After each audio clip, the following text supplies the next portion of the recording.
থেকে খুলবে শিক্ষা প্রতিষ্ঠান। আচ্ছা, সরকারি চাকরিতে কোটা ব্যবস্থা সংস্কারের দাবিতে আন্দোলনকে ঘিরে দেশজুড়ে অস্থিতিশীল পরিস্থিতিতে সব প্রাথমিক বিদ্যালয় অনির্দিষ্টকাল বন্ধ রাখার নির্দেশ দিয়েছিল প্রাথমিক ও গণশিক্ষা মন্ত্রণালয়।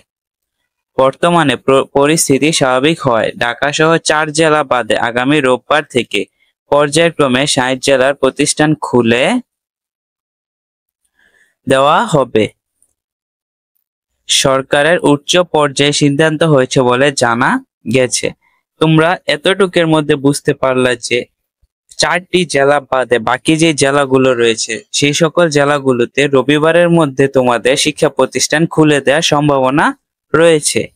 দেখো, গতকাল বুধবার অর্থাৎ 24 জুলাই স্বরাষ্ট্র মন্ত্রণালয়ে দেশের আইন শৃঙ্খলা পরিস্থিতি নাশকতার মামলায় তদন্ত ও শিক্ষা প্রতিষ্ঠান খুলে দেওয়ার বিষয়ে এক বৈঠকে বসেন আইনমন্ত্রী আনিসুল হক, স্বরাষ্ট্র মন্ত্রী আসাদুজ্জামান খান কামাল, শিক্ষামন্ত্রী মহিবুল হাসান চৌধুরী, প্রধানমন্ত্রীর উপদেষ্টা সালমান এফ রহমান এবং তথ্য সম্প্রচার প্রতিমন্ত্রী মোহাম্মদ আলী আরাফাত।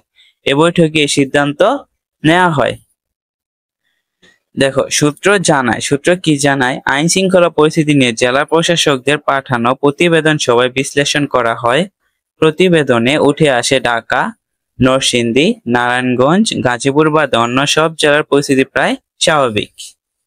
তোমরা বুঝলা যে এই প্রত্যেক 64টা জেলার মধ্যে ঢাকা, নরসিংদী, নারায়ণগঞ্জ ও গাজীপুর ছাড়া যে সকল জেলাগুলো আছে সবগুলোই হচ্ছে পরিস্থিতি স্বাভাবিক। শুধু অস্বাভাবিক পরিস্থিতি তারা মনে করতেছে ঢাকা, নরসিংদী, নারায়ণগঞ্জ, গাজীপুর, এই 4টা জেলা তারা অস্বাভাবিক মনে করতেছে। এই 4টা জেলা ছাড়া অন্যান্য যেই 60টা জেলা রয়েছে সেই সকল জেলাগুলোতে রবিবারের মধ্যেই স্কুল খুলে দেওয়ার সম্ভাবনা রয়েছে। তোমাদের যে শিক্ষা প্রতিষ্ঠান আছে সেগুলো খুলে দেওয়ার সম্ভাবনা রয়েছে। এখন তোমরা আমাকে কমেন্ট বক্সে জানাই যাও যে থেকে কে কে ভিডিওটা দেখছো।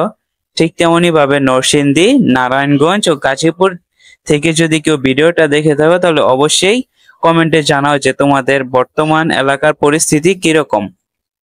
দেখো, আর কি কি আছে, সবার সিদ্ধান্ত হয় এই 4 জেলা ছাড়া বাকি জেলাগুলো শিক্ষা প্রতিষ্ঠান ধীরে ধীরে খুলে দেওয়া হবে। প্রথমে খুলে দেওয়া হবে প্রাথমিক বিদ্যালয়। সব ঠিক থাকলে আগামী রোববার থেকে শিক্ষা প্রতিষ্ঠান পর্যায়ক্রমে খুলে দেওয়া হবে। দেখো, এখানে বলে দিচ্ছি যে রোববার থেকে তোমাদের শিক্ষা প্রতিষ্ঠান খুলে দেওয়া হবে। এর আগে কি ছিল? এর আগে কোটা সংস্কার আন্দোলনকে ঘিরে সহিংসতার ঘটনায় দেশের 8টি সিটি কর্পোরেশন এলাকার প্রাথমিক বিদ্যালয়ে পাঠদান বন্ধ রাখা হয়। চালু ছিল জেলা, উপজেলা প্রাথমিক বিদ্যালয়। তবে 21, 22, 23 জুলাই ঘোষিত সাধারণ ছুটিতে প্রাথমিক বিদ্যালয় বন্ধ হয়ে যায়।